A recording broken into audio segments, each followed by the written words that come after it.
ನಮಸ್ಕಾರ ವೀಕ್ಷಕರೇ, ಕರ್ನಾಟಕ ಕಾಂಗ್ರೆಸ್ನಲ್ಲಿ ಬಿಗ್ ಡೆವಲಪ್ಮೆಂಟ್ ಆಗಿದೆ. ಸೆಷನ್ ಒಳಗಡೆನೆ ಸಿದ್ದರಾಮಯ್ಯನವ್ರಿಗೆ ಬಹುದೊಡ್ಡ ಆಘಾತ. ಡಿಕೆ ಬಣ ಯಾವ ರೀತಿ ಸಿದ್ದರಾಮಯ್ಯನವ್ರಿಗೆ ಶಾಕ್ ಕೊಟ್ಟಿದೆ. ಸದನದ ಒಳಗಡೆ ಅಧಿವೇಶನ ನಡೀತಿರೋ ಹೊತ್ತಲ್ಲಿ ಅತ್ತ ಸಿದ್ದು ಬಣ ಈ ಎಲ್ಲ ಡೆವಲಪ್ಮೆಂಟ್ಸ್ ಇಂದ ಸಿಡಿದೆದ್ದು ಎಂತಹ ಸ್ಟೆಪ್ ಅನ್ನ ಇಡ್ತಿದೆ. ಇದ್ದಕ್ಕಿದ್ದಂತೆ ಅಮಿತ್ ಶಾ ಕರ್ನಾಟಕ ಪಾಲಿಟಿಕ್ಸ್ ಕಡೆಗೆ ತಿರುಗಿ ನೋಡ್ತಿರೋದು ಯಾಕೆ? ಇನ್ನೊಂದು ರಾಜ್ಯದಲ್ಲಿ ಬಹುದೊಡ್ಡ ಡೆವಲಪ್ಮೆಂಟ್, ಸರ್ಕಾರನೇ ಶೇಕ್ ಆಗೋ ಮಟ್ಟಿಗಿನ ಸುದ್ದಿ ಇದು. ಡೀಟೇಲ್ಸ್ ಇಡ್ತಾ ಹೋಗ್ತೀವಿ. ಮಿಸ್ ಮಾಡಿದ್ರೆ ನಮ್ಮ ಚಾನಲ್ನ ಸಬ್ಸ್ಕ್ರೈಬ್ ಮಾಡಿ, ನಿಮ್ಮ ಅಭಿಪ್ರಾಯ ಕಮೆಂಟ್ ಮಾಡಿ ತಿಳಿಸಿ. ಎಸ್ ವೀಕ್ಷಕರೇ, ಸಿದ್ದರಾಮಯ್ಯನವರ ವಿರುದ್ಧ ಕಾಂಗ್ರೆಸ್ ಶಾಸಕರು ಸೆಷನ್ನ ಒಳಗಡೆ ಸಿಡಿದೇಳೋದು ಅಂದ್ರೆ ತಮ್ಮ ಪಕ್ಷದ ಒಳಗಡೆ ಇಷ್ಟು ದಿನ ಏನು ನಡೆದಿದೆ ತಾರತಮ್ಯ ಅನ್ನೋದನ್ನ ಸೆಷನ್ನಲ್ಲಿ ಪ್ರತಿಪಕ್ಷಗಳು, ಆಡಳಿತ ಪಕ್ಷಕ್ಕಲ್ಲ ಸ್ವಪಕ್ಷೀಯ ಶಾಸಕರು ಮುಖ್ಯಮಂತ್ರಿಗಳನ್ನ ತರಾಟೆಗೆ ತಗೊಳ್ಳೋದು ಅಂದ್ರೆ ಏನು ಕಥೆ ನೋಡಿ ಎಲ್ಲಿಗೆ ಬಂದು ನಿಂತಿದೆ. ಯಾಕೆ ಅಮಿತ್ ಶಾ ಕರ್ನಾಟಕ ಬಿಜೆಪಿಗೆ ಸಂದೇಶ ರವಾನಿಸಿದ್ದಾರೆ ಅನ್ನೋದನ್ನ ನೋಡ್ತಾ ಹೋಗೋಣ. ಈಗ ಸೆಷನ್ ನಲ್ಲಿ ದೊಡ್ಡ ಮಟ್ಟದ ಬೆಳವಣಿಗೆ ಆಗಿದೆ. ಡಿಕೆ ಬಣದ ಶಾಸಕರು ಸಿದ್ದರಾಮಯ್ಯಗೆ ಬಿಗ್ ಶಾಕ್ ಕೊಟ್ಟಿದ್ದಾರೆ. ಸೆಷನ್ ಒಳಗಡೆನೆ ಬಿಜೆಪಿ ಆಡ್ಕೊಂಡು ನಕ್ಕು ಭರ್ಜರಿ ಅಸ್ತ್ರ ಸಿಕ್ಕಂದಾಗಿದೆ ನೋಡಿ. ಮಧುಗಿರಿಗೆ 100 ಕೋಟಿ ಅನುದಾನ ಕೊಡ್ತೀರಾ, ನನ್ನ ಕ್ಷೇತ್ರಕ್ಕೆ ಯಾಕೆ ಕೊಡಲ್ಲ ಅಂತ ಸ್ವಪಕ್ಷೀಯ ಶಾಸಕ ಕಾಂಗ್ರೆಸ್ ಶಾಸಕ ರಂಗನಾಥ್ ಸಿಡಿದೆದ್ದಿದ್ದಾರೆ ಸಿದ್ದರಾಮಯ್ಯ ವಿರುದ್ಧ. ಸಿಎಂ ಕಡೆಗೆ ಬೆರಳು ತೋರಿಸಿ ಡಿಕೆಶಿ ಆಪ್ತ ಶಾಸಕ ಕುಣಿಗಲ್ ರಂಗನಾಥ್ ಅವರು ಸಿಡಿದೆದ್ದಿದ್ದಾರೆ. ಸಿದ್ದರಾಮಯ್ಯನವರು ಹೆಚ್ಚು ಕಡಿಮೆ ಆದ್ರೆ ಪರಿಶೀಲನೆ ಮಾಡೋಣ ಬಿಡಪ್ಪ, ಅನುದಾನ ಏನು ಕಡಿತ ಮಾಡಿಲ್ಲ ಅಂತ ಉತ್ತರ ಕೊಡೋಕೆ ಹೋಗ್ತಾರೆ ರಂಗನಾಥ್ ಅವ್ರಿಗೆ. ಆದ್ರೆ ಅದನ್ನ ತಡೆ ಹಿಡಿಯಲಾಗಿದೆ. ನನ್ನ ಕ್ಷೇತ್ರಕ್ಕೆ 1,000 ಕೋಟಿಯನ್ನು ಕೊಡಲಾಗಿತ್ತು. ರಂಗನಾಥ್ ಅವರ ಪ್ರತ್ಯುತ್ತರ ಇದು ಸಿದ್ದರಾಮಯ್ಯನವ್ರಿಗೆ. 1,000 ಕೋಟಿ ಕೊಟ್ಟಿದ್ದನ್ನು ತಡೆ ಹಿಡಿಯಲಾಗಿದೆ ಅಂತ ಸಿಡ್ದೇಳ್ತಾರೆ ಸೆಷನ್ ನಲ್ಲಿ ಬಡದಾಡ್ಕೊಳ್ಳೋ ಮಟ್ಟಿಗೆ. ಅಂದ್ರೆ ಇದು ಸರ್ಕಾರಕ್ಕೆ ಸಂಚಕಾರ ತರ್ತಿರುವಂತಹ ಬೆಳವಣಿಗೆ ಅನ್ನೋದನ್ನು ಗಮನಿಸಬಹುದು. ಎಲ್ಲಿಗೆ ಬಂತು ಕಾಂಗ್ರೆಸ್ನ ಪರಿಸ್ಥಿತಿ ಅಂದ್ರೆ ಸೆಷನ್ ನಲ್ಲಿ ಸಿಎಂ ವಿರುದ್ಧವೇ ಬೆರಳು ತೋರಿಸಿ ಮಾತಾಡೋ ಮಟ್ಟಿಗೆ. ಮತ್ ಸಮಜಾಯಿಷಿ ಕೊಡ್ತಾರೆ ಬಿಜೆಪಿಯವರು. ಅಲ್ಲಿಗೆ ಎದ್ದು ನಿಲ್ತಾರೆ ನೋಡಿ. ಪಾಪ ಸಿಎಂ ಕುರ್ಚಿ ಮೇಲೆ ಕಣ್ಣಿಟ್ಟಿದ್ದಾರೆ, ಅಲ್ಲಿ ಉರಿತಿದೆ ಅವ್ರಿಗೆ. ನೀವು ಏನ್ ಹೇಳಿದ್ರು ಅಷ್ಟೇ, ಉದ್ದೇಶ ಪೂರ್ವಕವಾಗಿ ಕಟ್ಟು ಮಾಡಿದ್ರ ಸಿದ್ದರಾಮಯ್ಯನವರೇ ರಂಗನಾಥ್ ಅವ್ರ ಕ್ಷೇತ್ರಕ್ಕೆ ಅನ್ನೋ ರೀತಿ ಲೇವಡಿ ಮಾಡ್ತಾರೆ. ನೀವಿರ್ತಿರೋ ಇಲ್ವೋ ಅಂತ ಮತ್ತೆ ಕಾಲಿಳ್ತಾರೆ. ಸಿದ್ದರಾಮಯ್ಯನವರು ಆ ಟೈಮಲ್ಲಿ ಉತ್ತರ ಕೊಟ್ಟಿರೋದು, ನಾನೇ ಇರ್ತೀನಿ, ಹೈಕಮಾಂಡ್ ಹೇಳೋ ತನಕ ನಾನೇ ಇರ್ತೀನಿ, 5 ವರ್ಷಕ್ಕೆ ಆಶೀರ್ವಾದ ಮಾಡಿರೋದು ನಾವೇ ಇರ್ತೀವಿ ಅಂತ ಒಂದ್ಸಲ ಹೇಳ್ತಾರೆ. ನಾನೇನಾ ಅಂತ ಕರೆಕ್ಟಾಗಿ ಹೇಳಿ ಅಂದ್ರೆ ಹೈಕಮಾಂಡ್ ಹೇಳೋ ತನಕ ನಾನೇ ಇರ್ತೀನಿ ಅಂತ ಸಿದ್ದರಾಮಯ್ಯನವರು ಸೆಡ್ಡು ಹೊಡೆದಿರೋದು. ಸೊ ಸೆಷನ್ನಲ್ಲಿಯೇ ಕುರ್ಚಿ ವಾರ್ ಜೋರಾಗಿರೋದು. 28ಕ್ಕೂ ನಾವೇ ಬರ್ತೀವಿ, ಈಗಲೂ ಹೈಕಮಾಂಡ್ ಹೇಳೋ ತನಕ ನಾನೇ ಇರ್ತೀನಿ ಅಂದು ಬಿಟ್ಟಿದ್ದಾರೆ ಸಿದ್ದರಾಮಯ್ಯನವರು. ಸೊ ಯಾವ ಮಟ್ಟಿಗೆ ಹೊತ್ತುಕೊಂಡಿದೆ ಅಂದ್ರೆ ಹೊರಗಡೆ ಎಲ್ಲಾ ತಣ್ಣಗಿದೆ ಅಂತ ಅನಿಸ್ತಿದ್ರೆ ಒಳಗಡೆ ಇದು ನೆಕ್ಸ್ಟ್ ಲೆವೆಲ್ಗೆ ಹೋಗಾಗಿದೆ. ಹೈಕಮಾಂಡ್ ಎದುರು ಡಿ.ಕೆ. ಶಿವಕುಮಾರ್ ಅವರು ಮಾತಾಡಿ ಬಂದ್ಬಿಟ್ಟಿದ್ದಾರೆ. ಸೋನಿಯಾ ರಾಹುಲ್ ಭೇಟಿ ಮಾಡಿ ಬಂದಿದ್ದಾರೆ. ಫಸ್ಟ್ ಟೈಮ್ ಇದೆಲ್ಲ ಶುರು ಆದ್ಮೇಲೆ ರಾಹುಲ್ ಜೊತೆ ಮಾತುಕತೆಗೆ ಅವಕಾಶ ಸಿಕ್ಕಿರೋದು. ಡಿಕೆಗೆ ಮುಹೂರ್ತ ಫಿಕ್ಸ್ ಮಾಡಿದ ಬಳಿಕ ಸಿದ್ದರಾಮಯ್ಯನವರು ಈಗ ಬೇರೆ ಮುಹೂರ್ತ ಇಟ್ಟಂಗೆ ಕಾಣಿಸ್ತಾ ಇದೆ. ಸೊ ಕರ್ನಾಟಕದಲ್ಲಿ ಸರ್ಕಾರವೇ ಬುಡಮೇಲಾಗತ್ತಾ ಅನ್ನೋ ತನಕ ಡೆವಲಪ್ಮೆಂಟ್ಸ್ನ ಸುಳಿವು ಈಗ ಸಿಗ್ತಿದೆ. ಇದರಲ್ಲಿ ಯಾವುದೇ ಆಶ್ಚರ್ಯ ಇಲ್ಲ. ಬಿಜೆಪಿ ಹೈಕಮಾಂಡ್ ಇದರ ಬಗ್ಗೆ ಸಂಪೂರ್ಣ ಮಾಹಿತಿ ಕಲೆ ಹಾಕಿದ್ದು ಸರ್ವ ತಯಾರಿಗೆ ಈಗ ಸೂಚನೆ ರವಾನೆಯಾಗಿರೋದು. ಇವತ್ತು ಬಡವರ ಬಗ್ಗೆ ಇರುವಂತ ಸರ್ಕಾರ ಕೆಟ್ಟ ಹೆಸರು ಬರಬಾರ್ದು ಅನ್ನೋದಕ್ಕೋಸ್ಕರ ನಾನು ಮಾನ್ಯ ಮುಖ್ಯಮಂತ್ರಿಗಳ ಗಮನಕ್ಕೆ ತರಲಿಕ್ಕೆ ವಿಶೇಷವಾಗಿ ನಿಮ್ಮನ್ನ ಬಳಸ್ಕೊತಾ ಇದ್ದೀನಿ ಮಾನ್ಯ ಸಭಾಧ್ಯಕ್ಷರೇ. ಇವತ್ತು ಕುಣಿಗಲ್ ತಾಲೂಕಲ್ಲಿ ಸುಮಾರು ಎಲ್ಲ ಇವತ್ತು ಮಧುಗಿರಿಲಿ 100 ಕೋಟಿ ಕೊಡುವಂತ ಸಂದರ್ಭದಲ್ಲಿ ನನ್ನ ತಾಲೂಕಿಗೆ ಸುಮಾರು ವರ್ಷದಿಂದ 1 ಕೋಟಿ ಕೊಡ್ಲಿಕ್ಕೆ ಅವಕಾಶ ಇಲ್ಲ ಅಂದ್ರೆ ನಾನು ಎಲ್ಲಿಗೆ ಹೋಗ್ಲಿ ಮಾನ್ಯ ಸಭಾಧ್ಯಕ್ಷರೇ?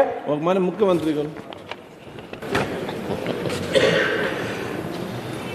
ಮಾನ್ಯ ಅಧ್ಯಕ್ಷರೇ, ರಂಗನಾಥ್ ಅವರು ಬಹಳ ಆಕ್ರೋಶದಿಂದ ಕೆಲವು ವಿಚಾರಗಳನ್ನು ಪ್ರಸ್ತಾಪ ಮಾಡಿದ್ದಾರೆ. ಕಳೆದ ವರ್ಷ 24-25ರಲ್ಲಿ 5,600 ಕೋಟಿ ಕಮ್ಮಿ ಬಡ್ಡಿ ದರದಲ್ಲಿ ನಬಾರ್ಡಿಂದ ಬರಬೇಕಾಗಿತ್ತು. ನಾವು ಬಂದಿದ್ದು ಕಡಿಮೆ ಆದದ್ದು 2,185 ಕೋಟಿ, 185 ಕೋಟಿ, 3,415 ಕೋಟಿ ಮಾತ್ರ ಬಂದದ್ದು. ಸೊ ಹಾಗಾಗಿ ಆ ಪ್ರಪೋರ್ಷನೇಟ್ ಆಗಿ ಕಡಿಮೆ ಆಗಿದೆ ಸಾಲ. ಬಟ್ ಮಧುಗಿರಿ ಪ್ರಸ್ತಾಪ ಮಾಡಿದ್ರು. ಮಧುಗಿರಿನಲ್ಲಿ ಅಲ್ಲಿ ಜಾಸ್ತಿ ಕೊಟ್ಟಿದ್ದಾರೆ, ಇಲ್ಲಿ ಕಡಿಮೆ ಕೊಟ್ಟಿದ್ದಾರೆ ಅಂತಕ್ಕಂಥ ಮಾತುಗಳನ್ನು. ಮಧುಗಿರಿನಲ್ಲಿ 26%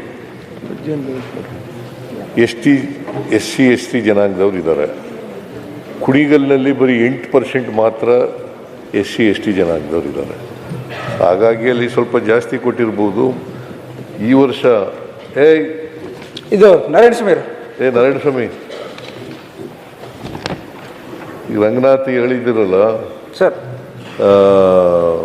ಕಾನೂನು ಪ್ರಕಾರವಾಗಿ ಏನು ಮಾಡಬೇಕು, ತಾರತಮ್ಯ ಆಗಿದ್ದರೆ ಆ ತಾರತಮ್ಯನ ನಿವಾರಣೆ ಮಾಡ್ತಕ್ಕಂಥ ಕೆಲಸವನ್ನು ಮುಂದಿನ ವರ್ಷದಿಂದ ಮಾಡ್ತೀವಿ ಅಂತಕ್ಕಂಥ ಮಾತುಗಳನ್ನು ಈ ಸಂದರ್ಭದಲ್ಲಿ ಹೇಳಿ. 5 ವರ್ಷ ಇರಿ ಅಂತ ಹೇಳಿ ಜನ ಆಶೀರ್ವಾದ ಮಾಡಿದ್ದಾರೆ. ನಾವೇ 5 ವರ್ಷ ಇರ್ತೀವಿ. ನಾನೇ ಮುಖ್ಯಮಂತ್ರಿ, ಈಗಲೂ ಮುಖ್ಯಮಂತ್ರಿ. ಇಲ್ಲಿವರೆಗೆ ಹೈಕಮಾಂಡ್ ಇಲ್ಲೇ ಇರೋದು. ಕರ್ನಾಟಕ ಕಾಂಗ್ರೆಸ್ನಲ್ಲಿ ಬದಲಾವಣೆ ಶತಸಿದ್ಧ ಅನ್ನುವಂಥ ಬೆಳವಣಿಗೆಗಳು ಜೋರಾಗಿ ಆಗ್ತಿದ್ದಾವೆ. ಡಿಸೆಂಬರ್ ಅಂತ್ಯಕ್ಕೆ ರಾಹುಲ್ ಗಾಂಧಿ ಅವ್ರ ಜೊತೆಗೆ ಇಬ್ರು ನಾಯಕರು ಮೀಟ್ ಮಾಡ್ತಾರೆ. ಜನವರಿ 1st ವೀಕಲ್ಲಿ ತಪ್ಪಿದ್ರೆ 15 ಒಳಗಡೆ ಅಂದ್ರೆ ಸಂಕ್ರಾಂತಿ ಒಳಗಡೆನೆ ಶಾಸಕಾಂಗ ಸಭೆ AICC ವೀಕ್ಷಕರು ಆಗಮಿಸ್ತಾರೆ. ಆ ದಿನಾಂಕ ಕೂಡ ಫಿಕ್ಸ್ ಮಾಡಿ ಜರ್ಮನಿಗೆ ಹಾರಿದ್ದಾರೆ ರಾಹುಲ್ ಗಾಂಧಿ ಅವರು. ಜನವರಿಯಲ್ಲಿ ಶಾಸಕಾಂಗ ಸಭೆ ಅಂತ. ಇಷ್ಟೆಲ್ಲ ಆದ ಬಳಿಕ DKಗೆ ದಾರಿ ಕ್ಲಿಯರ್ ಮಾಡ್ತಿದೆ ಹೈಕಮಾಂಡ್ ಅಂತ ಗೊತ್ತಾಗ್ತಿದ್ದ ಹಾಗೆ ಒಂದು ಮೇಜರ್ ಡೆವಲಪ್ಮೆಂಟ್ ಆಗ್ತಿರೋದು. ಸಿದ್ದರಾಮಯ್ಯ ಬಣ ಏನ್ ಮಾಡ್ತಿದೆ ನೋಡಿ.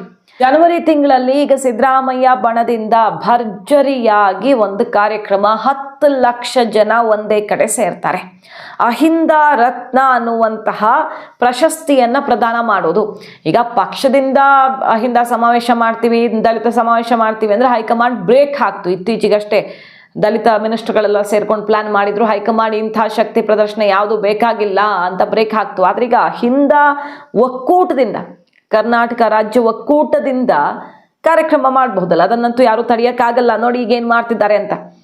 ಸಿದ್ದರಾಮಯ್ಯ ಅವ್ರನ್ನ 2028ರವರೆಗೆ CM ಹುದ್ದೆಯಲ್ಲಿ ಮುಂದುವರಿಸಲೇಬೇಕು ಅಂತ ಆಗ್ರಹಿಸಿ ಜನವರಿಯ ಕೊನೆಯಲ್ಲಿರಬಹುದು ಅಥವಾ ಈ ಬೆಳವಣಿಗೆ ಜೋರಾದ್ರ ಮಧ್ಯದಲ್ಲೇ ಬರಬಹುದು, ಅಹಿಂದ ಸಮಾವೇಶ 10 ಲಕ್ಷ ಜನ ಸೇರಿಸೋದು. ಸಿದ್ದರಾಮೋತ್ಸವ ಅನ್ನೋ ಕಾರ್ಯಕ್ರಮ ನೆನಪಿದೆ ನಮಗೆ, ದಾವಣಗೆರೆಯಲ್ಲಿ ನಡೆದಿತ್ತು. 23 ಚುನಾವಣೆಗೂ ಮುನ್ನ ನಡೆದಿತ್ತು. ಆ ಸಮಾವೇಶ ಸಿದ್ದರಾಮಯ್ಯನವರ ಸಾಮರ್ಥ್ಯಕ್ಕೆ ಸಾಕ್ಷಿಯಾಗಿತ್ತು.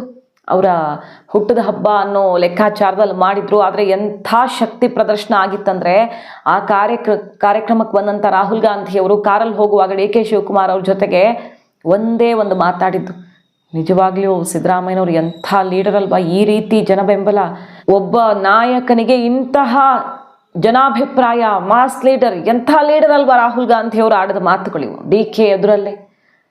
ಸೊ ಸಿದ್ದರಾಮಯ್ಯನವರನ್ನ CM ಮಾಡೋದಕ್ಕೆ ಸೆಕೆಂಡ್ ಥಾಟೇ ಇರಲಿಲ್ಲ. 23 ಚುನಾವಣೆ ಆದಾಗ, CM ಕುರ್ಚಿ ಜಟಾಪಟಿ ಆದಾಗ ರಾಹುಲ್ ಗಾಂಧಿ ಅವರು ಡಿಸೈಡ್ ಮಾಡಿಬಿಟ್ಟಿದ್ರು. ಅಂತಹ ಒಂದು ಶಕ್ತಿ ಪ್ರದರ್ಶನ ಸಿದ್ದರಾಮಯ್ಯನವರ ಆ ಕಾರ್ಯಕ್ರಮ, ಸಿದ್ದರಾಮೋತ್ಸವ ಕಣ್ಣು ಕಟ್ಟದ ಹಾಗಿದೆ. ಈಗ ಅಂಥದ್ದೇ ಒಂದು ಶಕ್ತಿ ಪ್ರದರ್ಶನ ಮಾಡಿ ಅಹಿಂದ ಸಮುದಾಯಗಳೆಲ್ಲ ಒಟ್ಟಿಗೆ ಸೇರಿಬಿಟ್ಟು ಹೇಳಿ ಕೇಳಿ ಸಿದ್ದರಾಮಯ್ಯನವ್ರನ್ನೀಗ ಕೆಳಗಿಳಿಸ್ತಾರೆ ಅನ್ನುವಂಥ ಒಂದು ಆ ಆಕ್ರೋಶ ಬೇರೆ ಸಮುದಾಯಗಳಲ್ಲಿ ಇರುತ್ತೆ. ಏನೇ ಅಂದರೂ ತಮ್ಮ ಸಮುದಾಯದ ನಾಯಕ, ಹಿಂದುಳಿದ ವರ್ಗ, ಕುರುಬ ಸಮುದಾಯ ಅಥವಾ ಅಲ್ಪಸಂಖ್ಯಾತರಿಗೆ ಅಷ್ಟೇ ಸ್ವಂತ ಸಿದ್ದರಾಮಯ್ಯನವರು, ಅವ್ರಿಗೆಲ್ಲ ಇದ್ದೇ ಇರುತ್ತಲ್ಲ, ಕಿತ್ತೆದ್ದು ಬಂದುಬಿಡ್ತಾರೆ ಜನ. ಆ ಬಿಸಿ ಇರೋವಾಗ ಕಿತ್ತೆದ್ದು ಬಂದುಬಿಡ್ತಾರೆ. ಅಷ್ಟು ಜನ ಸೇರಿಸಿ ಭರ್ಜರಿಯಾಗಿ ಒಂದು ಅಹಿಂದ ರತ್ನ ಅಂತ ಪ್ರಶಸ್ತಿಯನ್ನ ಪ್ರದಾನ ಮಾಡೋದು ಸಿದ್ದರಾಮಯ್ಯನವ್ರಿಗೆ. ಎಂಥ ಸಂಕಷ್ಟದಲ್ಲಿ ಸಿಕ್ಕಾಕೊಳ್ಳುತ್ತೆ ಈಗ ಹೈಕಮಾಂಡ್ ಅಂದರೆ. ಸಿದ್ದರಾಮಯ್ಯನವರು ಈಗಾಗಲೇ ಹೈಕಮಾಂಡ್ಗೆ ಸೆಡ್ ಹೊಡೆದಿದ್ದಾರೆ. ಮೊನ್ನೆ ಏನಾಯ್ತು ನೋಡಿ, ಭಾನುವಾರ ಆಲ್ರೆಡಿ ಇಟ್ಟಿದ್ವಿ ರಿಪೋರ್ಟನ್ನು. ಈ ಬೆಳವಣಿಗೆಗೂ ಮತ್ತು ಡೆಲ್ಲಿಯಲ್ಲಿ ನಡೆದುಕೊಂಡ ರೀತಿ, ಸಿದ್ದರಾಮಯ್ಯನವರು ಭಾನುವಾರ ಮತಗಳು ಪ್ರತಿಭಟನೆಯಲ್ಲಿ ಸಿದ್ದರಾಮಯ್ಯನವರು ಡೆಲ್ಲಿಗೆ ಹೋಗಿರ್ತಾರೆ. 1 ಗಂಟೆಗೆ ಇಳಿತಾರೆ, ನೇರವಾಗಿ ಕರ್ನಾಟಕ ಭವನಕ್ಕೆ ಹೋಗಿ ಆಪ್ತರ ಜೊತೆ CM ಭೋಜನ ಮಾಡಿಬಿಡ್ತಾರೆ.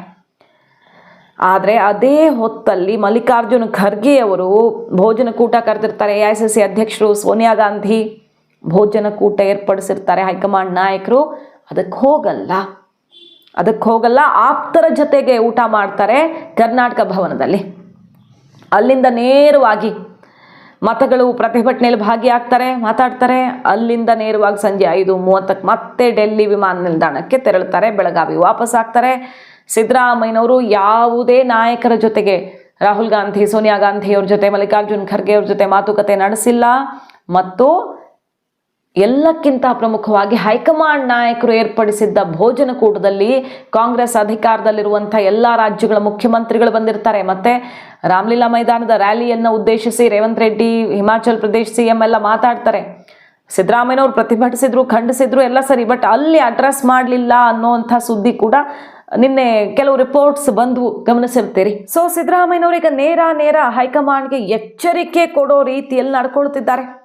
ಅವರು ಸಸ್ಪೆನ್ಸ್ ಕೊಟ್ಟು ಬಂದರು. ಹೈಕಮಾಂಡ್ಗೆ ಟೆನ್ಷನ್ ಆಗ್ಬೇಕು, ಹಾಗೆ ಮಾತಿಗೆ ಸಿಕ್ಕಿದ್ರೆ ತಾನೇ ಕಟ್ ಹಾಕೋದು, ಕಟ್ ಬೀಳಲೇಬೇಕಾಗತ್ತೆ. ಹೈಕಮಾಂಡ್ ನಾಯಕರ ಎದುರಿಗೆ ಕೂತಾಗ ಹೌದು ನೀವು ಕೊಟ್ಟಿದ್ದೀರಿ ನನಗೆಲ್ಲ ಸ್ಥಾನಮಾನ ಅಂತ ತಲೆಬಾಗಿ ಬಿಡಬೇಕಾಗತ್ತೆ. ಆದರೆ ಆ ರಿಸ್ಕ್ಗೆ ಹೋಗ್ತಿಲ್ಲ ಸಿದ್ದರಾಮಯ್ಯನವರು, ಕೈಗೆ ಸಿಗ್ತಿಲ್ಲ ಹೈಕಮಾಂಡ್ಗೆ.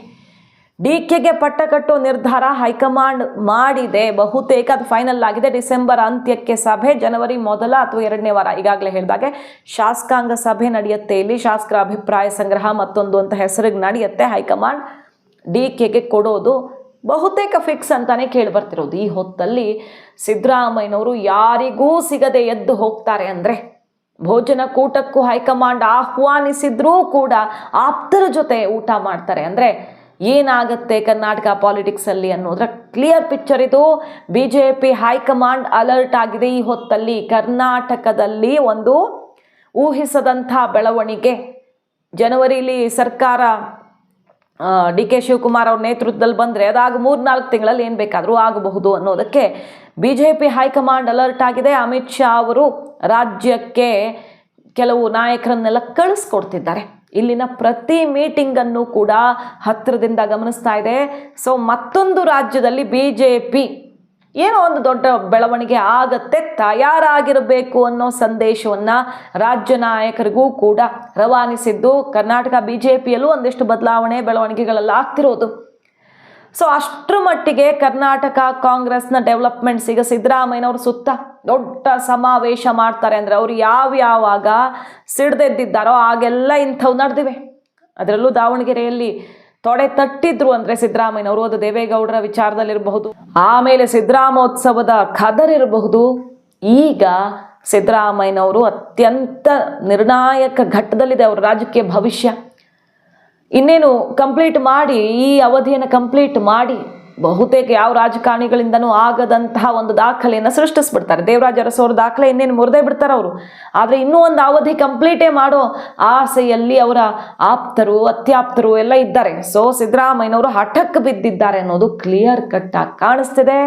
DK ಶಿವಕುಮಾರ್ ಅವ್ರ ನಾಯಕತ್ವ ಒಪ್ಪಿಕೊಳ್ಳೋಕೆ ರೆಡಿ ಇಲ್ಲದ ಮಂತ್ರಿಗಳ ಹೆಸರನ್ನು ಬರ್ಕೊಳ್ತಿದ್ದಾರಂತೆ ಸತೀಶ್ ಜಾರಕಿಹೊಳಿ ಅವರು. ಅರ್ಥ ಏನು ಬೇಕಾದರೂ ಆಗಬಹುದು ಅಂತ. ಸೊ DK ಶಿವಕುಮಾರ್ ಅವ್ರಿಗೆ ಪಟ್ಟದ ಡೇಟ್ ಫಿಕ್ಸ್ ಆಗ್ತಾ ಇದ್ದ ಹಾಗೆ ಸಂಕ್ರಾಂತಿಯ ಕ್ರಾಂತಿ ನಡೆಯೋದು ಪಕ್ಕಾ ಅಂತ ಗೊತ್ತಾಗ್ತಿದ್ದ ಹಾಗೆ ಸಿದ್ದರಾಮಯ್ಯನವರ ಮುಂದಿನ ನಡೆಯ ಬಗ್ಗೆ ಈಗ ತೀವ್ರ ಕುತೂಹಲಕ್ಕೆ ಕಾರಣ ಆಗಿದೆ ಡೆವಲಪ್ಮೆಂಟ್ಸ್. ಮಾಹಿತಿ ಇಷ್ಟ ಆಗಿದ್ರೆ ಮಿಸ್ ಮಾಡಿದ್ರೆ ನಮ್ಮ ಚಾನಲ್ನ ಸಬ್ಸ್ಕ್ರೈಬ್ ಮಾಡಿ, ನಿಮ್ಮ ಅಭಿಪ್ರಾಯ ಕಮೆಂಟ್ ಮಾಡಿ ತಿಳಿಸಿ. Thank you.